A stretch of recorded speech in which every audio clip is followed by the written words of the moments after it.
감옥에는 누가 가는가 하면 죄 지은 사람들이 가죠. 그렇죠? 아무나 감옥을 갈 수 있는 건 아니죠. 물론 감옥에 설교하러 가는 경우도 있지만은 감옥에 간다 그러면 죄 지은 사람들이 가는 곳이고, 감옥에 가는 사람들을 뭐라고 말하는가 하면 죄인이다 이렇게 말하죠.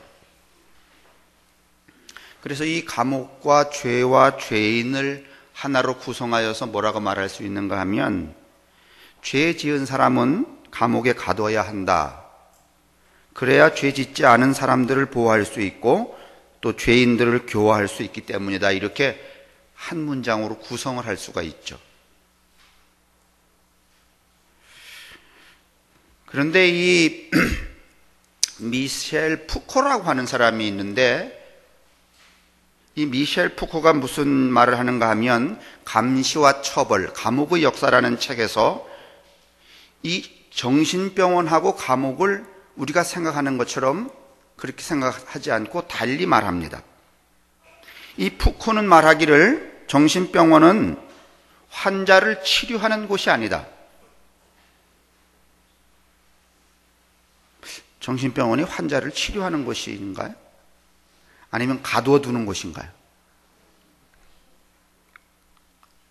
정신병원은 환자를 치료하는 곳이 아니라 이성 중심적인 사회가 배타적이고 독선적인 가치 기준으로 광인을 추방하고 감금하는 장소로서 인간에 대한 권력의 지배를 강화하기 위한 억압적 수단이 정신병원이다 이렇게 말합니다.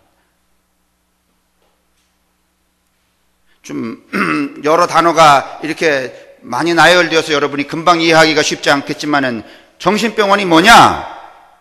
이 생각이 아주 합리적인 사람들이 조금은 자기와 같지 않은 사람을 이렇게 가둬둠으로 내가 이만큼 힘 있지, 이런 것을 내보이는 게 뭔가 하면은 정신병원이라는 것입니다.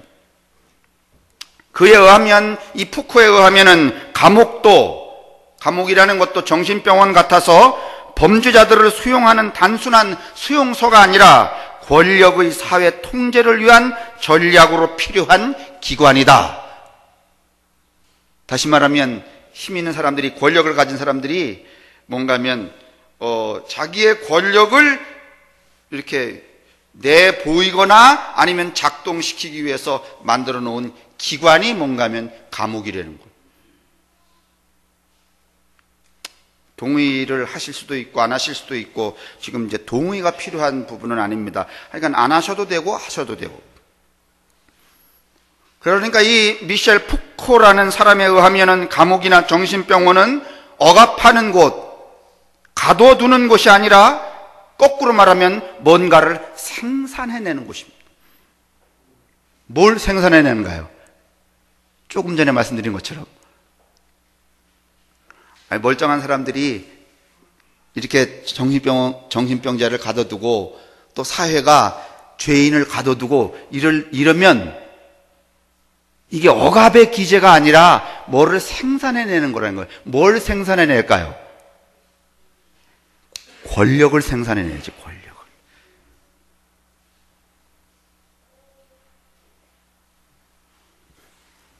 무슨 얘기인가? 권력이 여러분 뭡니까? 권력은 지배하는 것이죠. 지배하는 곳에는 규율이 있고 감시가 있고 처벌이 있습니다.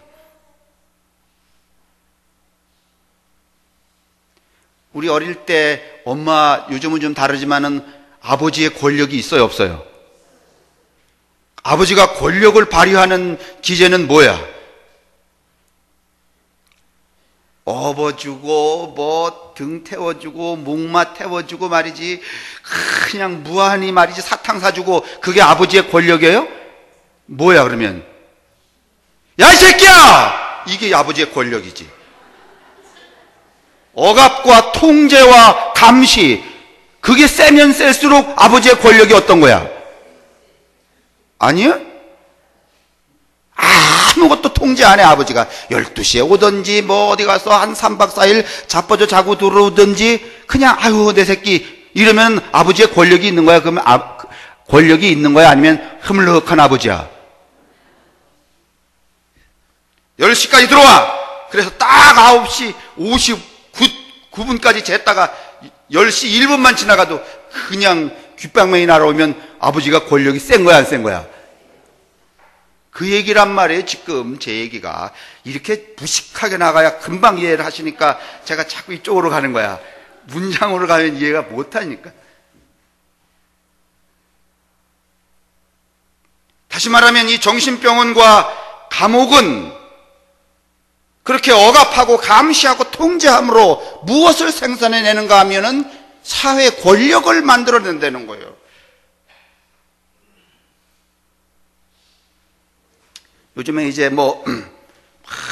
얼마 전에 말이지, 이전 정부에서, 정부 때, 사람들이 경찰관을 때리고 파출소를 부수고 이래도 그 사람들을 처벌하지 않으니까 백성들이 뭐라 그랬어요? 아이고, 정부가 어떻게 해서? 어떤 정부야? 힘 있는 정부 아니면 무능한 정부? 그래서 여러분이 그렇게 생각했는가 하면은 왜 저딴 새끼들을 내비로 두냐 말이야. 공권력에 도전하는 놈들을 잡아 쳐놓고 이래야지만 뭔가 하면은 나라의 기강이 있지 않냐고 그렇게 말씀하셨잖아요. 그게 뭔가 하면은 권력 구조라는 거예요. 그것 때문에 정신병원과 감옥이 있다는 겁니다. 이 미셸 푸코에 의하면. 그런데 여러분, 이 감옥이나 이런 것도 다 어디서부터 출발하는가 하면 죄라고 하는 것부터 출발하죠. 죄 짓지 않은 사람을 감옥에 넣을 수는 없잖아요. 죄 짓지 않았는데 통제할 수는 없고, 죄 짓지 않았는데 감시할 수 없고, 죄 짓지 않았는데 억제할 수 없잖아요. 죄라고 하는 기제가 있기 때문에 감시와 통제와 억제와 그 다음에 감옥이라고 하는 것이 필요하죠. 거기서 뭐가 생산되는가 하면 권력이 생산이 되죠. 그러니까 모든 출발은 죄에서부터 출발을 하죠. 그렇죠?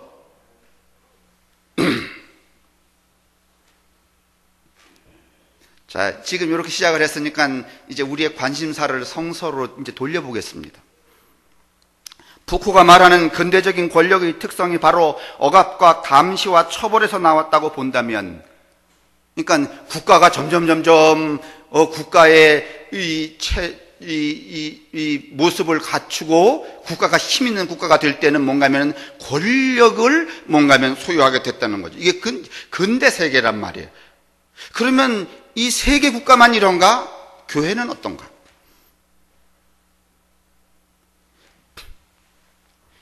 교회가 여러분 교회다워지려면 교회도 일종의 권력이 있어야 됩니다. 그렇죠? 아니, 그러니까 이 목사의 그 유풍이 있으려면은요, 보이지 않게나 보이게나 목사의 권력이 있어야 돼, 없어요?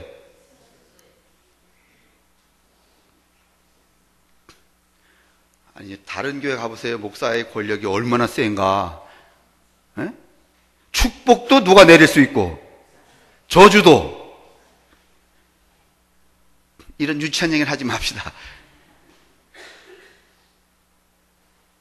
여러분, 그동안 지금 이제 현대에 와서는 이 교회 권력이라는 게 별로 그렇지만은 중세 1000년 동안은 여러분, 교회가 지닌 권력이 어마어마했어요. 그랬죠? 그냥 잘못 걷어들리면 뭐야? 마귀야. 그냥 불에 태워 죽이든지 사지를 찢어 죽이든지, 그게 교회의 권력이 행했던 행동들이죠. 그러면 여러분, 교회가 권력을 그렇게 생산해내서 갖게 되었다면, 여러분,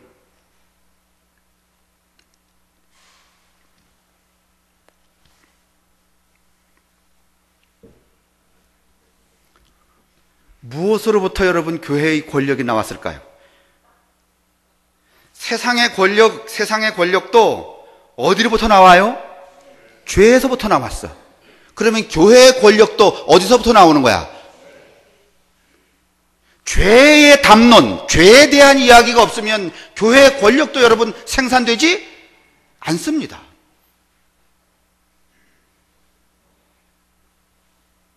맞아요? 그러니까 교회가 사람들의, 성도들의 죄를 말하지 않아요. 그러면 교회의 권력이 강화될까 아니면 약화될까? 그러니까 다시 말하면 목사가 힘이 세려면은 매번 무슨 얘기를 해야 돼? 죄 얘기를 해야 돼. 여러분의 죄 얘기를. 왜 지난주에 빼먹었냐 말이지. 왜 죄를 졌냐 말이지. 근데 목사가 이 죄 이야기를 안 하면, 그래도 여러분이 성숙한 존재들이니까 목사를 존경하는 그런 신성한 권력을 암묵적으로 부여하고 계시니까 그렇지, 만약에 아무 죄 얘기도 하지 않으면 목사가 가질 수 있는 권력의 장치가 그만큼 줄어드는 것이죠. 이 말은 무슨 말인가 하면, 죄에 대한 해석과 설교, 주석과 이야기들, 담론이 그리스도교 신학의 처음이자 끝일 뿐만 아니라 이 죄의 담론에서부터 뭐가 출발되는가 하면 교회의 권력, 종교 권력이 만들어진다는 말입니다. 아니, 그러니까 앞에 얘기를 제가 다시 반복해 이야기를 드리면, 우리 아이가 12시에 들어오든지 4시에 들어오든지 그 아이를 윤리적인 죄로 판단하지 않고, 아이 그래 네가 잘했다 그러면은 아버지가 권위가 서야 아니면은 안 서. 그러니까 아버지의 권위가 서려면 아이를 어떻게든지 족쳐야 돼, 안 족쳐야 돼? 뭘로? 그렇죠. 왜 공부를 7등해서 말이지 9등으로 갔냐? 제가 좀 전에 내려오다가 2층에서 우리 학생들이 뭐 교회 와서도 뭐 책을 꺼내놓고 있길래 제가 머리를 툭 치면서, 야, 이딴 공부를 왜 하냐 그랬더니 그 녀석들이 이러네. 그러게 말이에요. 왜 하는지 모르겠어요.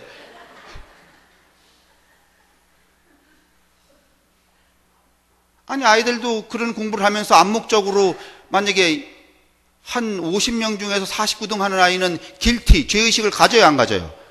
예? 왜 안 갖겠어요?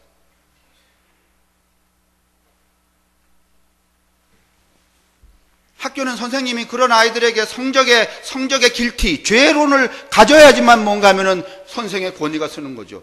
아, 괜찮아. 1등도 중요한 거고 50등도 중요한 거야. 뭐 이렇게 이야기하면 선생이 그 가질 수 있는 권력의, 선생 권력의 하나를 포기하는 거죠.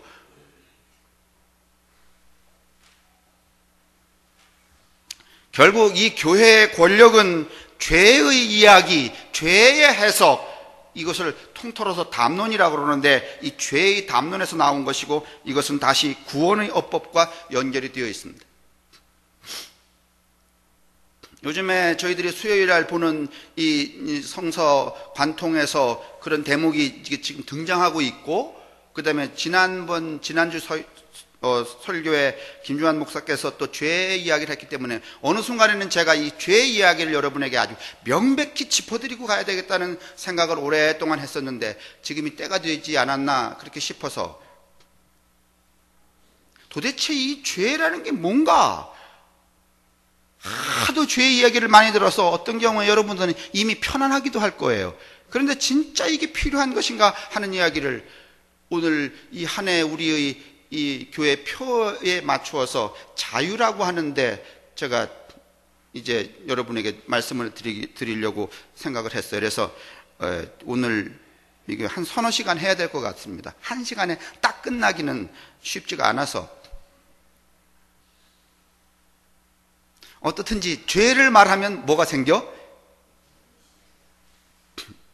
죄를 말하면 죄의 담론이 많아질수록에 여러분들은 부자유해지고, 누군가는 뭐가 생겨나고? 힘이 생겨나고. 맞죠? 안 맞아요? 그러면 자유해지려면 이 죄의 담론에서 어떻게 해야 되는 거야? 벗어나야 되죠.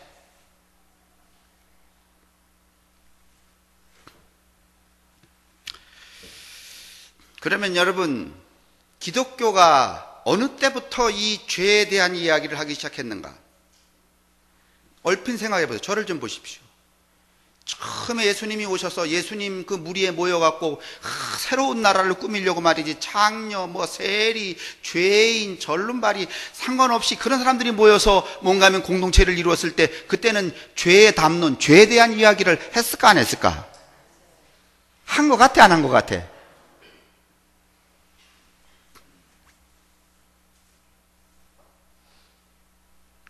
예수님이 누가 오면은 말이지, 당신이 죄이니까 죄를 먼저 사하고 말이지, 죄의 용서를 받고 말이지, 죄를 고백한 다음에 그 다음에 우리 회에 들어와서 이딴 거 하셨어요?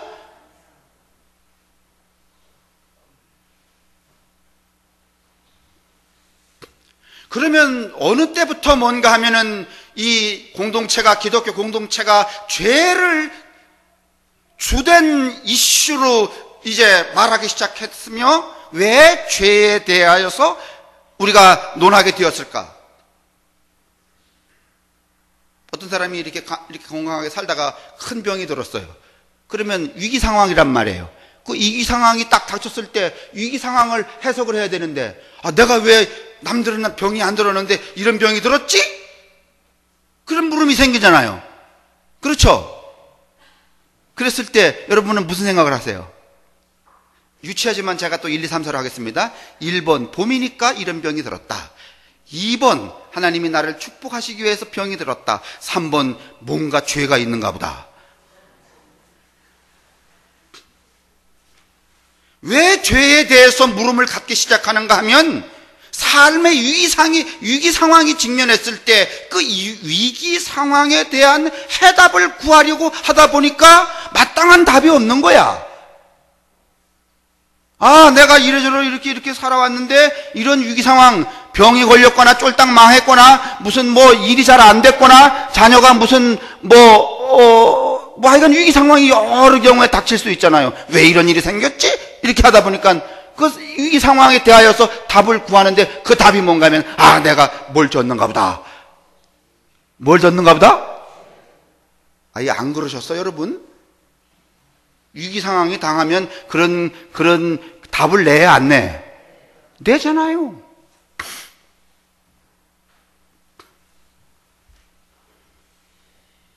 인간 존재의 위기가 어디서부터 오는가에 대한 문제 때문에, 그런 질문 때문에 그 질문에 답하기 위하여서 뭔가 하면은 답을 내다 보니까 무슨 이야기를 하기 시작하는가 하면 죄에 대한 이야기를 하기 시작하는 것이죠. 그래서 이 죄가 내 속에 들어와서 악이 작동해갖고 생존의 위기도 생기고 나쁜 결과도 왔다. 이렇게 우리가 이런 질문과 답을 구축하기 시작한 것이죠.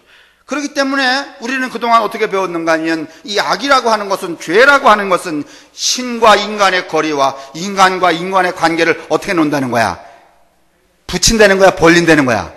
벌린다는 거야. 그래서 뭔가 하면은 하나님께서 이 벌어진 인간과 인간과 인간 사이에 죄가 들어왔기 때문에 이게 벌어졌다는 거야. 그래서 하나님이 누구를 보내셔서, 예수 그리스도를 보내셔서 그분으로 하여금 어디에 매달아 죽게 함으로, 십자가에 매달아 죽게 함으로 그 벌어졌던 죄가 들어와서 악한 그 결과로 벌어졌던 인간과 신 사이를, 인간과 인간 사이를 그리스도께서 어떻게 하셨다고?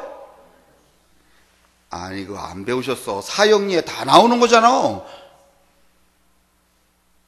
그 근원이 뭐라는 거야? 뭐라는 거야? 죄라는 거 아니겠어요? 죄.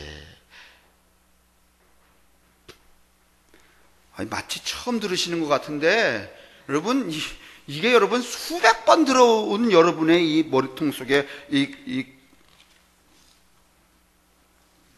하나님과 인간 사이에 악이라는 게 들어와서 사이가 멀어지게 했다. 그런데 예수가 이 땅에 오셔서 십자가에 달려 죽으심으로 둘로 갈라졌던 인간과 하나님이 다시 하나가 되는 길이 열렸다. 이것은 인간과 인간 사이에도 여전히 같은 방식으로 작동된다. 이처럼 둘 사이의 거리 해소를 뭐라고 말하는가 하면 구원이라고 말한다.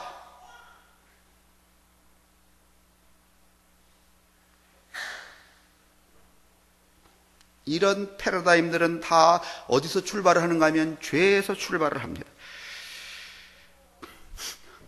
여러분, 요즘에 우리가 수요일 저녁에 성서를 쭉 가다가 지금 서기 400년 상간에, 430년, 440년 이 상간에 지금 머물러 있는데, 로마라고 하는 나라가 여러분 476년에 북방의 이 야만족인 반달족에 의해서 망하게 됩니다.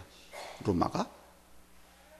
근데 그 로마가 그 무참하게 그렇게 이스라엘 백성들이 300년까지 로마 밑에서 말이죠. 고통과 그 집에 식민지 생활을 하다가 313년에 뭔가 하면은 기독교로 공인이 되어서 조금 빛을 보려고 하는 그 무렵에 한 100년 지났어요. 100 몇십 년 지났단 말이죠. 그러다가 또 로마가 망하게 되니까 이 기독교인들 마음속에 무슨 생각이 드는가 하면,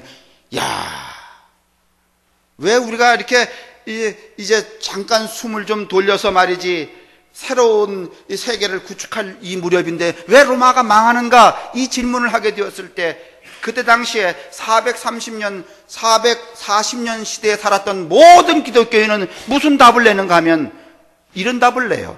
아담과 하와가 죄를 지었기 때문에 우리가 이렇게 망했다.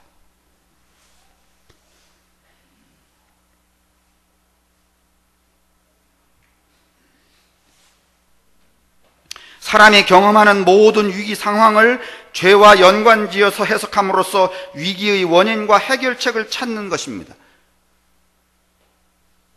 우리는 이렇게 오래되었고 또 오래갈 기독교 담론의 본질인 죄에 대한 이야기들을 종교 권력과의 관계에서 이제 살펴보려고 합니다.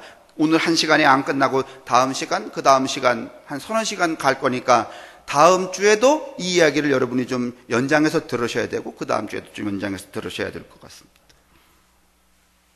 그런데 여러분에게 물어보겠습니다. 신약 성서를 가만히 보면 죄에 대한 이야기가 많이 등장하는 게 복음서입니까? 바울서신입니까? 그냥 대충 답은 제가 내릴 테니까 여러분은 대충 지금까지 이 교회 나왔던 공력으로 답을 하시는 거예요. 복음서, 예수님의 이야기가 많이 나오는데 죄 그 얘기가 많을까 아니면 바울서신에 많을까?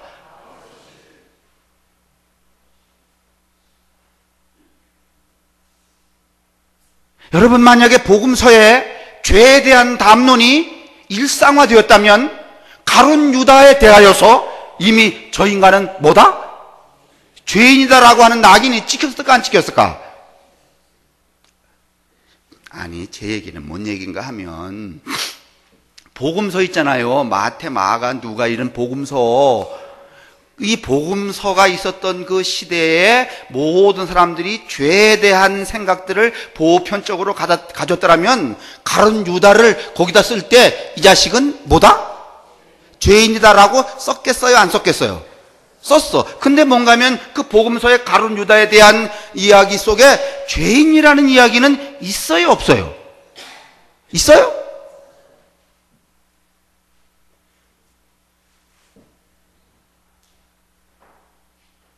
그러면 이 죄에 대한 무수한 이야기는 복음서 말고 어디에 많이 등장해요?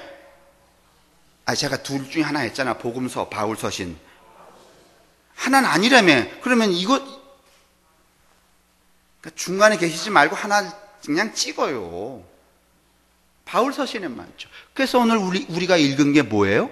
갈라디아서잖아요. 근데 여러분, 이 갈라디아서 3장 27절에 보니까 무슨 표현을 하는가 하면 이런 표현을 한번 다시 본문 띄워주실래요?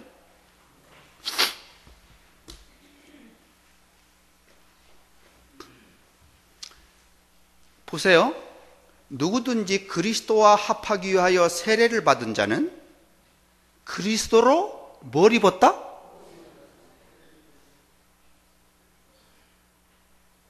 아니, 그리스도와 합하여 세례를 받으면 완전히 새 사람이 되었다. 이렇게 말하면 좋아, 안 좋아?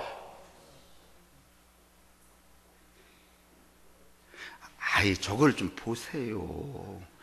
그리스도와 합하여 세례를 받고 완전히 나는 새거다. 이러면 좋아, 안 좋아? 그런데 좀 찜찜해, 안 찜찜해? 뭐가 찜찜해요? 그러긴 그랬는데 그리스도를 뭘 했대? 뭘 입었대?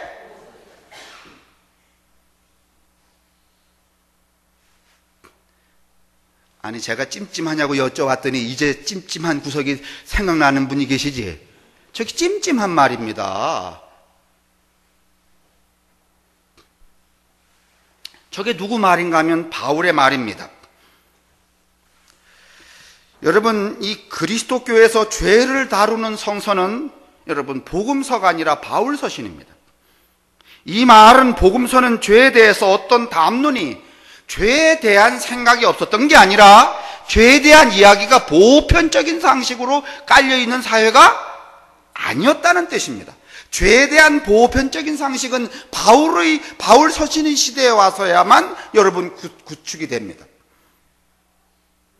그래서 오늘 갈라디아서 3장 27절, 오늘 저 말씀을 읽게 된 거고, 그런데 오늘 이런 말씀들은 이 갈라디아에서만 있는 게 아니라 골로새서 3장 8절에도 있어요. 여러분은 모든 부끄러운 말을 벗어버리고 묵은 사람의 행실도 벗어버리시오. 그리고 새 사람을 입으시오. 이렇게 말합니다.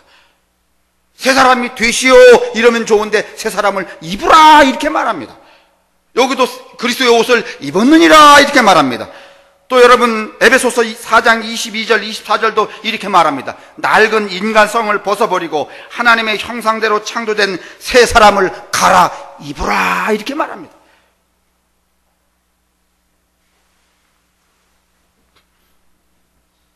여러분,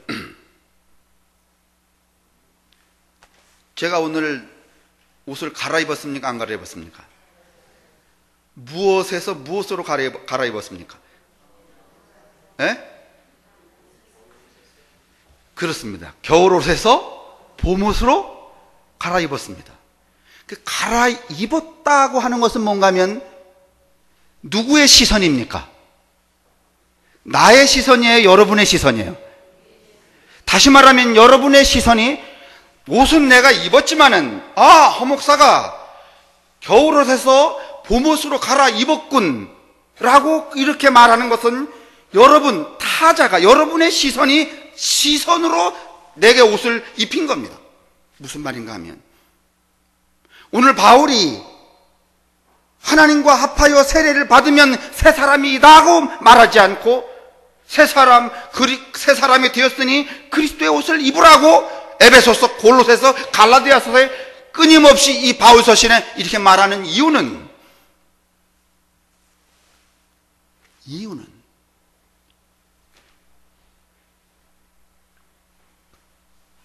바울이 유대인이 아니에요. 유대인입니다. 유대인은 뭔가 하면 이미 자기가 입지 않았는데 유대주의의 옷을 입었습니다. 유대주의의 옷이라는 게 율법의 옷이고, 율법의 옷은 무슨 옷인가 하면 죄의 옷입니다. 율법은 죄를 지적하는 것이니까.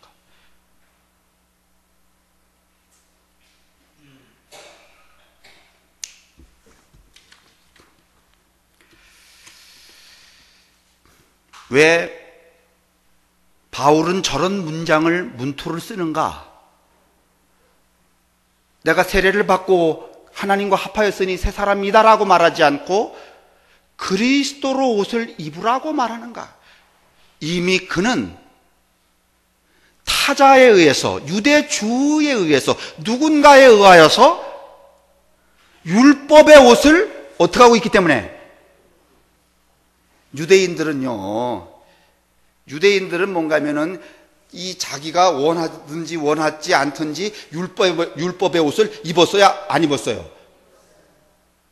이제 다음 시간에 제가 이 말을 더 드려야 돼. 유대인은 이미 율법의 옷을 어떻게 하고 있는 거야? 입고 있는 거예요. 태어나면서 입고 있는 거예요. 그 율법의 옷이라는 게 무슨 옷이에요? 죄의 옷이에요. 오늘 바울은 자기가 부지불식간에 율법주의의 옷, 죄의 옷을 뒤집어 쓰고 있다는 사실에 대해서 직면하고 있어요. 이것을 붕괴시키기 위해서 무슨 어투를 쓰는가 하면 그 반대의 용어를 선점하여서 뭐라고 말하는가 하면 그 옷을 내건지고 무슨 옷을 입으라? 그러면 그리스도의 옷은 죄의 옷이야 아니면 자유의 옷이야? 그 말은 뭔가 하면 죄의 담론을 벗어 버리라는 이야기와도 다르잖아요.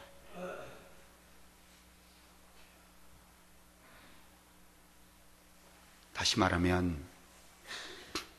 조직이 권력을 생산해내기 위해서 뭐를 구축해 놨던 죄를 만들어서 죄의 옷을 어떻게, 여러분도 그동안에 여러분 죄의 옷을 많이 입었어요, 안 입었어요?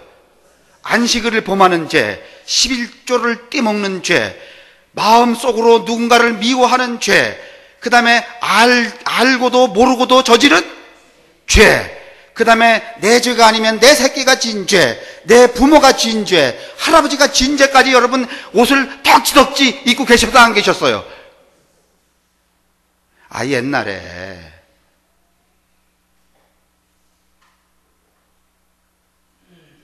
여러분이 그 옷들을 여러분 의식적으로 입으셨어요? 아니면 예배당에 나오는 순간에 입기 시작했어? 누군가가 입혔어?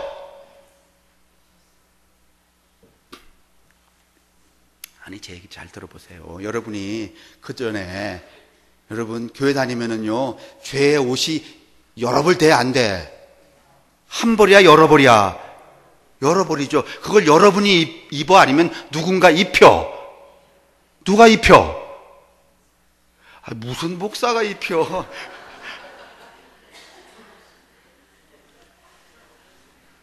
목사가 입히지. 그런데 바울은 여러분 유대인이기 때문에 태어난 그 순간부터 자기가 원하지 않았지만 유대주의가 그에게 뭘 입혔다는 거야? 그렇습니다. 율법의 옷을, 죄의 옷을 그에게 입혔다는 거예요. 그래서 이것에 대한 뭔가면은 거부와 해체의 의미로서 무슨 뜻을, 무슨 용어로 쓰는가 하면 그리스도로 옷을 입으라는 말을 서신서에 끊임없이 말하고 있는 거예요.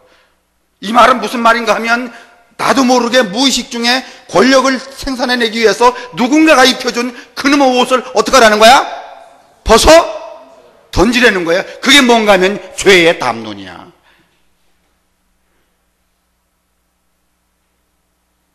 여러분, 여러분 물어봅시다, 여러분. 지금 이렇게 우리가 수십 년 동안 이런 공동체 안에서 신앙생활을 해오면서도 아직도 여러분 속에 아주 찜찜하게 남아있는 죄의 옷들이 뭐가 좀 잘못되면 아이쿠 이거 아닌가? 이런 길티가 여러분 남아있어요, 없어요?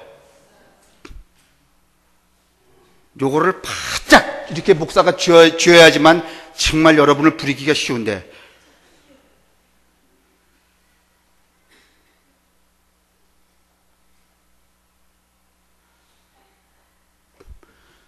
그와 같은 바울의 그 존재론적 현상에 대하여서 바울이 뭐라고 말하는가 하면은 NO! 그거 아니라는 거야. 그 대신에 뭔가 하면 그 옷 입지 말고 여러분을 뒤집어 씌운 그 죄의 옷은 벗어버리고 누구의 옷을? 그리스도의 옷을 입으라는 거야. 그 그리스도의 옷은 여러분 죄의 옷이에요? 자유의 옷이에요? 맞아요? 아니야? 근데 이제 목사가 헷갈리게 말하는 거야. 나 자유 얻었네, 너 자유 얻었네 하면서 좀 이따가 다음 후렴구에 뭐라고 말하는가 하면 지난주에 빠졌으니까 넌 죄졌지 이러는 거야. 그러니까 자유하라는 거야 아니면은 그냥 거기 있으라는 거야. 이 환장할 노릇이야. 그래서 교회 다니는 사람들이 뭔가 하면 자유를 얻었다고 하는데 쥐뿔도 자유되는 게 없는 거야.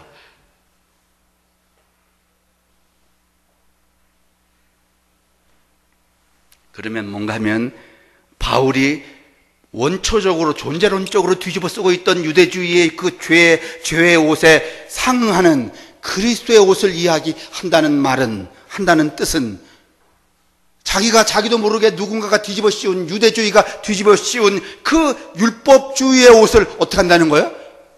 벗어 던진다는 거예요.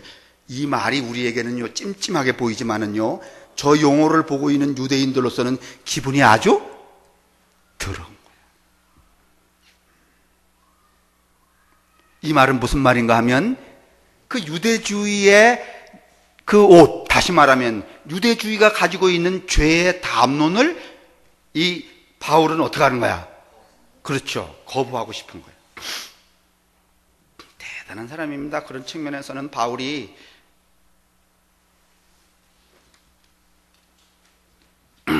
바울의 이런 시선, 하나님의 눈으로 자기를 보는 법은 왜 생겼습니까? 그것은 그를 무의식적으로 지배하는 율법주의의 율법관과 대응하기 위해서입니다. 유대인은 뭔가 하면 죄인 아니면 뭐야? 죄인 아니면 율법을 똑바로 지키면 뭐고? 의인이고, 그 똑바로 지키지 않으면 죄인이야. 그래서 예수님 당시에 죄인이 많았어, 안 많았어? 많았어요, 여러분. 대부분이 다 죄인이었어요. 그 죄의 담론 때문에 그런 옷을 입고 있는 거야.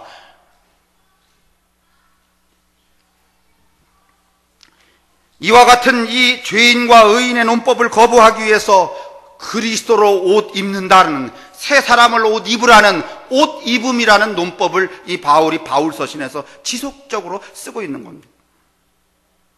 바울은 그 자신뿐만 아니라 자신의 선교 활동의 주요 무대였던 유대 회당 체제의 권력에 대항하고 있는 것이죠.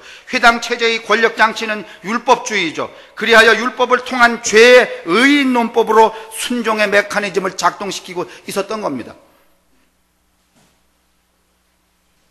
그래서 여러분, 예수님 시대에 여러분 회당에서 쫓겨난, 유대의 그 체제에서 쫓겨난 사람들이 많았어요, 안 많았어요? 많았어요. 다 죄인들이었어요. 바로 그런 것들에 반기를 드는 것이 뭔가 하면 저 용법이에요. 그리스도로 옷 입다.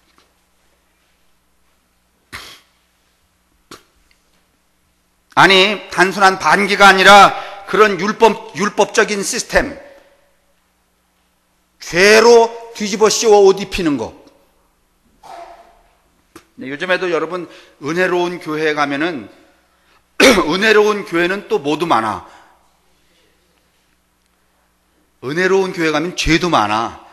그래서 일단은 여러분이 무엇이라는 사실을 전제하고, 죄인이라는 사실을 전제하고, 그러니까 5개 지은 죄, 5개 죄 지은 사람, 6개 죄 지은 사람, 9개 죄 지은 사람, 이렇게 규정을 하고 출발을 하는 거예요. 이래야지만 뭔가면은 메커니즘이 작동이 될 수 있는 거야.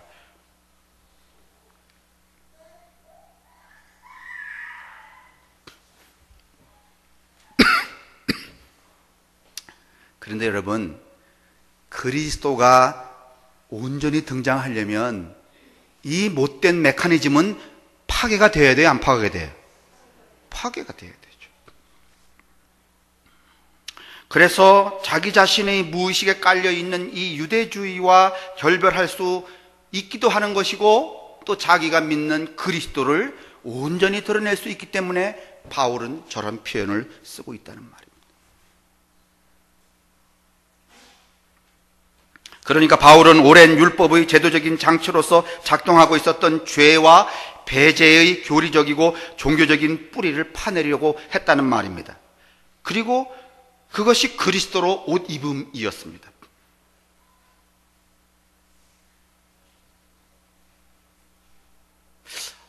그 목사님 얘기 들어보니까 그러면 죄라는 얘기는 애초부터는 잘 하지 않았던 얘기 아니냐? 맞습니다.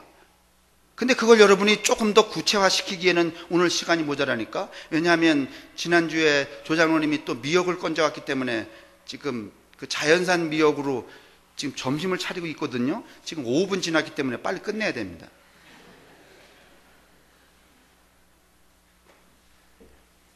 우리는 이제 1시간 안에서 율법적인 권력의 장치인 죄인, 의인을 제거하려는 바울의 의지를 완전히 이해할 수는 없습니다. 좀 더 유대주의의 율법관에 대해서 알아야 할 것입니다. 다음 시간에는 유대주의가 어떤 권력의 장치를 갖고 있었는지를 조금 더 깊이 살펴보도록 하겠습니다. 여하튼 죄는 유대주의가 깔아놓은 종교 권력을 유지하고 신앙 대중을 지배하려는 기초장치라는 것만을 말씀드립니다. 근데 이제 유대인만 그런 게 아니라 누구도 그래? 누구도 그래? 오늘날 교회도 그래. 근데 예수는 그러지 않으셨어요. 그 이후에 이제 제도가 만들어지고 이제 권력을 생산해내려고 하다 보니까 또 뭘 한 거야? 죄의 옷을 누구에게? 그게 가장 극심했던 것이 언제야? 중세죠. 근데 여러분 중세만 그런 게 아니라 요즘에도 권병준 장로님이 만약에 삐딱해서 나한테 잘못 걸렸다 그러면 거기 뭐 들어간 거야? 에? 사탄 마귀 들어간 거야. 그러면 이미 죄의 옷을 입는 거야, 안 입는 거야? 그러면 그 순간부터 배제와 뭔가 하면은 감금 어디에 갇히는 거야? 그렇죠. 여러분 그런 장치가 여러분 오늘 교회 안에 왜 없겠습니까?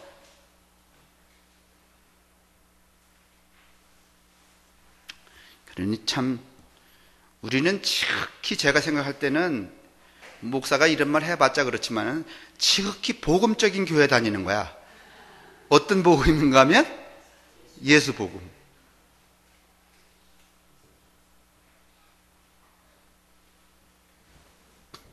다시 한번 말씀을 드리면 여하튼 죄라고 하는 것은 유대주의가 깔아놓은 종교 권력을 유지하고 신앙 대중을 지배하려는 기초장치라는 것만을 말씀을 드리고, 바울은 바로 그걸 어떻게 하고, 그거를 어떻게 하고 싶었던 거야?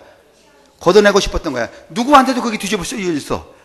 그래서 바울이 그렇게 말하는 거예요. 어떻게 말하는가 하면, 내가 이렇게 하고 싶어도 나를 이렇게 못하는 이 작동 기제가 내 속에 있다는 거야, 없다는 거야.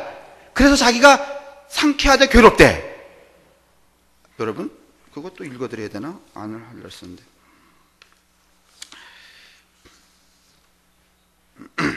그것만 읽고선 제가 마칠게요.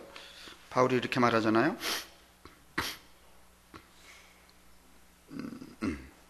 그러므로 나는 좋은 일을 행하기를 원하는 내게서 한 가지 법칙을 발견합니다.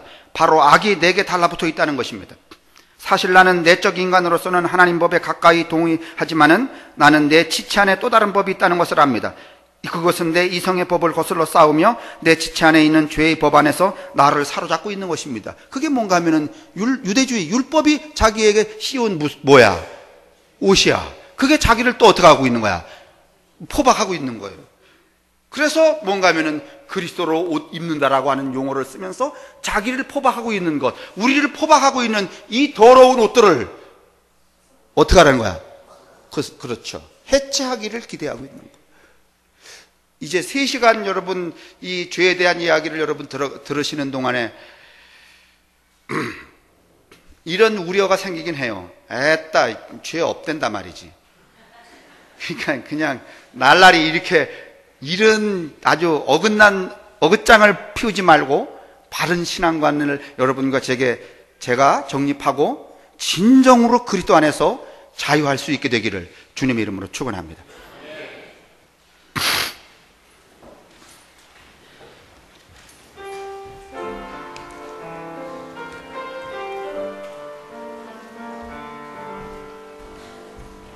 하나님, 세상은 온통 꽃입니다.